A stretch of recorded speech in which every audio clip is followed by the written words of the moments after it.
Hello दोस्तों, welcome to IGNOU study अड्डा।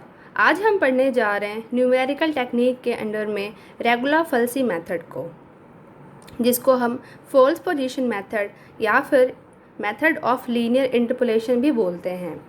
ये बिल्कुल आपके बाइसेक्शन की तरह ही होता है, सिर्फ इसमें आपका फॉर्मूला डिफरेंट है। तो आइए हम इसको पढ़ते हैं। तो सबसे पहले मैंने यहाँ पे फॉर्मूला को अपने लिख लिया है, ठीक है। आइए अब हम अपने क्वेश्चंस को देखते हैं। Find the root of the equation cos x minus 3x plus 1 0 correct to 3 decimal places using false position method. आइए इसको सॉल्व किए।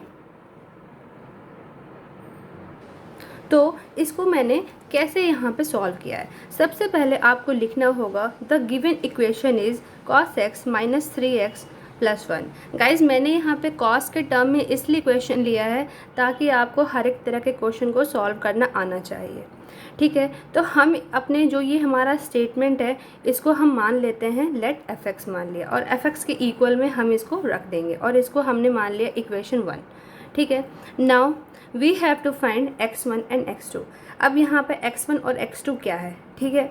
हमें यहाँ पे ऐसी वैल्यू रखनी है इस वाले इक्वेशन में, ठीक है, कि एक वैल्यू पॉजिटिव आए और एक वैल्यू हमारी नेगेटिव आए, जिसको हम बनाएंगे रूट। तो उसको हमने मान लिया है x1 और x2, ठीक है। तो हमें यहाँ पे कुछ भी गिवन नहीं है कि x1 क्या है x2 क्या है, तो इसलिए हम ये मान के चलते हैं स्टार्टिंग पॉइंट से कि x1 को हम लेंगे 0 और x2 को लेंगे 1, ठीक है। तो अब इस x1 को और x2 को हमें क्या करना है, पुट करना है अपने इस इक्वेशन 1 में, ठीक है। तो मैंने क्या किया, सबसे पहले मैंने x1 जो 0 लिया है हमने, इसको हमने इस इक्वेशन 1 में यहाँ पे हमने इसको पुट कर दिया, ठीक है। cos 0 minus 3 into 0 plus 1 equal में 0। इसको सॉल्व किया, हमारे पास आया क्या 2, जो कि हमारा क्या है पॉजिटिव वैल्यू है, ठीक है। आगे देखते हैं।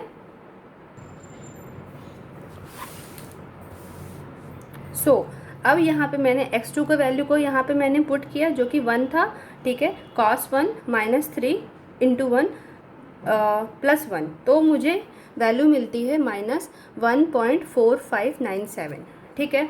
तो अब हमने क्या देखा कि हमें एक वैल्यू पॉजिटिव मिली और एक वैल्यू नेगेटिव मिल गई, ठीक है। जो fx1 है वो हमारा पॉजिटिव है एंड fx2 है वो हमारा नेगेटिव है, ठीक है। तो देयरफॉर जो हमारा रूट लाई करेगा वो 0 और 1 के बीच में करेगा। अगर मान के चलिए कि यहाँ भी आपको पॉजिटिव ही मिल जाता तो फिर आपको x3 मतलब एक अगला आपको रूट रख के वैल्यू फाइंड करना था, और ये काम आपको कब तक करना है, जब तक आपको एक वैल्यू पॉजिटिव या एक वैल्यू आपको नेगेटिव नहीं मिल जाती, ठीक है। तो आपको हमेशा एक पॉजिटिव और एक नेगेटिव वैल्यू हुई चाहिए पॉइंट को वहाँ पे लाइज करवाने के लिए, रूट को लाई कराने के लिए, ठीक है। तो अब यहाँ पे क्या हुआ कि हमारा जो रूट है वो 0 और 1 में आ गया। अब हम करेंगे आगे का ऑपरेशन। उसके बाद अब यहाँ से हमारा स्टार्ट होगा आइट्रेशन 1। अब इसमें करना क्या है, बहुत ही इजी है। सबसे पहले जो वैल्यू हमने ली थी, जैसे हमने अपना 0 लिया था x1 और x2 को 1 लिया था, फिर उसके बाद हमने जब x1 को रखा तो यहाँ पे हमें क्या मिला था, हमें यहाँ पे 2 मिला था। तो इस 2 को हमने कहाँ पे रखा, fx1 इक्वल टू, एंड जब हमने यहाँ पे 1 रखा तो हमें यहाँ पे क्या मिला, यहाँ पे fx2 की वैल्यू क्या है -1.4597। तो जो हमारे पास हमें वैल्यू मिल चुकी है उसको हमने यहाँ पे लिख लिया। अब उसके बाद अब हमें यहाँ पे अपने फॉर्मूले को फिर से लिख लेना है। मैंने लिख लिया। लिखने के बाद अब जो वैल्यूज़ हमें मिली हुई है बस उसको इस फॉर्मूले में पुट कर देना है, ठीक है। तो x1 की वैल्यू क्या है मेरी 0, fx2 की वैल्यू मैंने यहाँ से उठा के यहाँ पे पुट की, देन माइनस x2 की वैल्यू क्या है 1, fx1 की वैल्यू क्या है 2, फिर अपॉन में यहाँ पे fx2 की वैल्यू एंड fx1 की वैल्यू। इसको हम सॉल्व करेंगे, ठीक है। यहाँ पे कैलकुलेशन आपको दिख रही होगी और फाइनली हमें वैल्यू क्या मिला 0.5781, ठीक है। गाइज मैंने इसको बना लिया है पहले से, क्योंकि यहाँ पे कैलकुलेशन करने में काफ़ी ज़्यादा टाइम लग जाता, इसलिए मैंने इसको पहले से रेडी कर लिया है। अब उसके बाद मुझे यहाँ पे वैल्यू मिल गई, सो अब हमें यहाँ पे लिखना है so the value of x3 this, now put the value of x3 in equation 1। अब जो ये वैल्यू मिली है हमें x3 की, इसे हम इक्वेशन 1 में, जो कि हमने यहाँ पे लिया था अपना ये वाला इक्वेशन, इसमें हमें डालना है।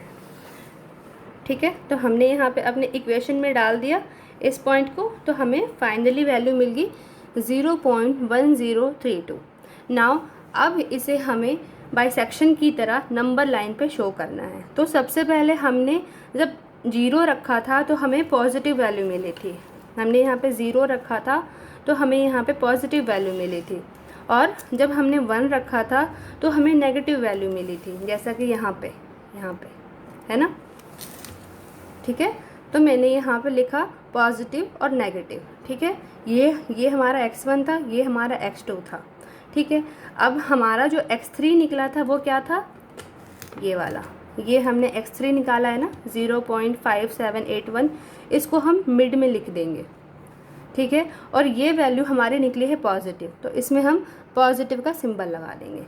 अब जो हमारा रूट लाई करेगा वो प्रीवियस वाला पॉजिटिव को हम छोड़ देंगे, अब वो करंट वाले पॉजिटिव के साथ और प्रीवियस वाले नेगेटिव के साथ।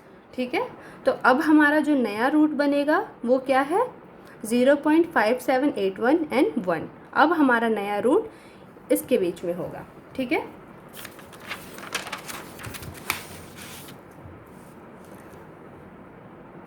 सो now the root lies between 0.5781 and 1।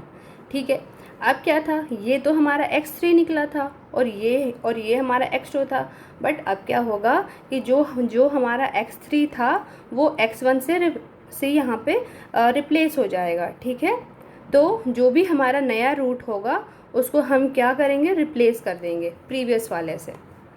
तो अब हमारा यहाँ पे नया x1 क्या है 0.5781, x2 क्या है 1 है, fx1 की वैल्यू यहाँ पे लिखी और fx2 की वैल्यू लिखी।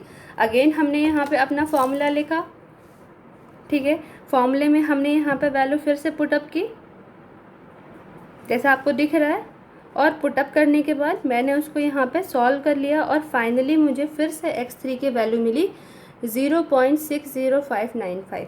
आपको बेसिकली क्या है, उसमें क्वेश्चन में बोला है कि 3 डेसिमल प्लेसेस तक आपको सॉल्व करने हैं, जो कि बिल्कुल एक्यूरेट आपका होगा। मैंने यहाँ पे 4 to 5 ले रखा है।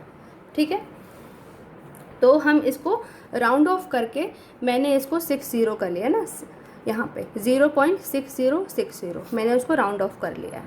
ठीक है, अब क्या करना है, फिर से मुझे इस x3 की वैल्यू को fx वाले जो कि मेरा इक्वेशन था उसी में मुझे यहाँ पे पुट करना है। मैंने फिर से वैल्यू पुट की और फाइनली मुझे वैल्यू मिला है 0.00393।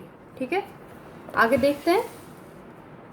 फिर से अब मैंने इसको नंबर लाइन पे यहाँ पे डाला, तो मेरा प्रीवियस वाला पॉजिटिव क्या था 0.5781, इसमें क्या था 1 पे नेगेटिव था। ठीक है, तो अब जो मुझे नया वैल्यू मिला है यहाँ पे ये वाला, तो ये क्या है पॉजिटिव मिला है मुझे, और क्या है ये x3 की वैल्यू है। तो मैं इसको मिड में मैंने यहाँ पे डाल दिया और ये मेरा क्या है पॉजिटिव है। तो अब जो मेरा नया रूट बनेगा प्रीवियस वालों को छोड़ देंगे और नए वाले को ले लेंगे। ठीक है, तो ये मेरा अब ये नया बन जाएगा x1 और ये नया बन जाएगा x2।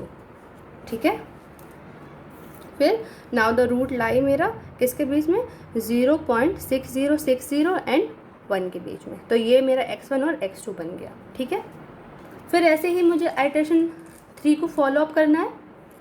तो गाइस यहाँ पे मैंने इसलिए पूरा करके दिखाया है क्योंकि कुछ बच्चे बोल रहे थे कि मैम कब तक करना है, कितने आइटरेशन करना है, कब हमें यहाँ पे क्वेश्चन को स्टॉप करना है। तो इसमें मैंने पूरा फिनिश करके दिखाया है कि आपको कब जाके स्टॉप करना है। तो अब हम यहाँ पे अब हमने देखा कि आइटरेशन 3 में सेम काम करना है कि हमने यहाँ पे अपना x1 ले लिया अगेन, फिर हमने इसको x2 को ले लिया, फिर इसी की वैल्यू है fx1 का मतलब क्या है, जो इसकी वैल्यू आई थी, ठीक है। अगर x1 अब ये है तो fx1 का मतलब भी होगा कि इसकी वैल्यू, ठीक है। तो x की वैल्यू क्या थी जो हमने यहाँ पे निकाला, वो थी ये वाली वैल्यू, ठीक है। तो इस वैल्यू को हमने किस में डाला, fx1 में डाला, और फिर fx2 क्या है हमारा, x2 क्या है, x2 हमारा 1 है। तो fx2 की वैल्यू भी हम जो हमने यहाँ पे निकाली थी, ये हमारी fx2 की वैल्यू होगी। इसमें आपको कंफ्यूज नहीं होना है, ठीक है। जो हमारा x1 होगा उसी का fx1 निकलेगा। जो हमारा x2 है, जो ये आपका रूट है, तो इसी रूट से निकाला हुआ fx2 ही आप लेंगे, ठीक है। जैसे अगर मेरा ये था x2 ये था, तो इसका fx2 जिसमें हमने 1 रख के निकाला था वो ये होगा, ठीक है। तो हमने यहाँ पे सारी वैल्यू लिख ली। लिखने के बाद में हमने यहाँ पे फॉर्मूले को लिखा। लिखने के बाद अगेन हमने वैसे ही सारी वैल्यूज़ को पुट किया। पुट करने के बाद कैलकुलेट किया। यहाँ पे मैंने कैलकुलेशन कर दिया है ताकि आपको ईज़िली समझ में आ जाए अच्छे से, ठीक है। तो फाइनली मुझे यहाँ पे वैल्यू मिलती है x3 की 0.60704। Now put the value of x3 in equation 1। Again मुझे यहाँ पे फिर से पुट करना है और अगेन मुझे यहाँ पे वैल्यू मिला क्या, 0.0003। अब ये है क्वेश्चन कि मैम ये काम कब तक करना है, कितने आइटरेशन करना है, क्योंकि ये क्वेश्चन काफ़ी लेंथी हो जाता है। तो डिपेंड करता है कि वो आपको बताते हैं कि आपको 4 आइटरेशन करना है या 5 आइटरेशन करना है। अगर सपोज़ कि उसमें लिखा हुआ नहीं होता है तो फिर जब जो रूट निकल रहा है, रूट आपका रिपीट होने लगे, तब जाके आपको वहाँ पे स्टॉप कर लेना। तो आइए देखते हैं यहाँ पे भी, इसमें मैं आपको सब बताऊँगी कि आपको स्टॉप कहाँ पे करना है। तो हमने यहाँ पे देख लिया था कि हमारा रूट क्या है, नया रूट है 0.06070 एंड इस रूट की वैल्यू क्या है 0.00036। चलिए आइए अब देखते हैं। मैंने इसको नंबर लाइन पे डाल दिया। अगेन से प्रीवियस वाले को छोड़ के नए वाले को ले लेंगे, ठीक है। नया रूट ये है, ये और ये।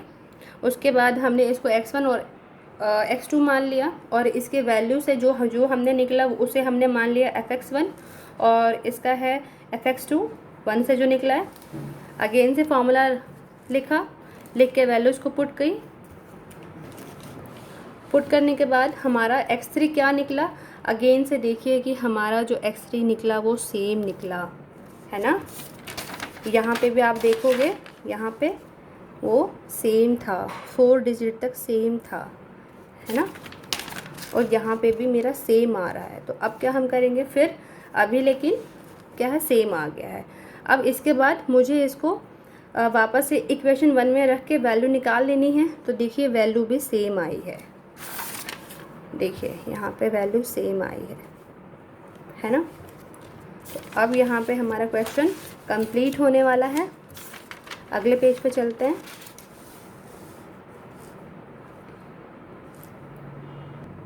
अब क्या होगा कि मेरा रूट तो सेम रहा, रूट जो हमने यहाँ पे रूट निकाला अभी वो हमारा क्या हुआ, चेंज नहीं हुआ, ठीक है। अप्रोक्सीमेशन में क्या हुआ कि हमने जो ये 4th वाला हमने आइटरेशन किया उसमें जो हमारी वैल्यू निकली वो सेम रही, वो चेंज नहीं हुई। तो अब हम क्या करेंगे, नंबर लाइन हमारा बिल्कुल सेम रहा, नंबर लाइन हमारा चेंज नहीं हुआ। पॉजिटिव और जो माइनस का था वो बिल्कुल दोनों ही पॉइंट सेम है। तो अब यहाँ पे आके हमें अपने आइटरेशन को स्टॉप कर देना है। अब हम यहाँ पे लिखेंगे since last 2 iterations produce no change at the first 3 decimal positions. मतलब जो ये वाला आया पॉइंट, स्टार्टिंग के 10 पोजीशन तक कोई भी चेंज नहीं हुआ, डिजिट बिल्कुल सेम है। तो अब क्या होगा, अब हमें यहाँ पे रोक देना है। Therefore we take x equal 0.607 as the desired solution correct to 3 decimal positions. Guys, तो अगर आपको आइटरेशन बताई गई है कि 5 करो 6 करो तो आपको उतनी करनी है। अगर आपको नहीं बताई जाती है तो आपको इस पोजीशन तक करना है जहाँ पे ये ऐसे रिपीटेड आपको मिल जाए, ठीक है, 2 बार आपको रिपीटेड मिल जाए। आई होप आपको वीडियो समझ में आया होगा। अगर आपको वीडियो अच्छी लगे तो प्लीज़ इसको लाइक करें। Thank you.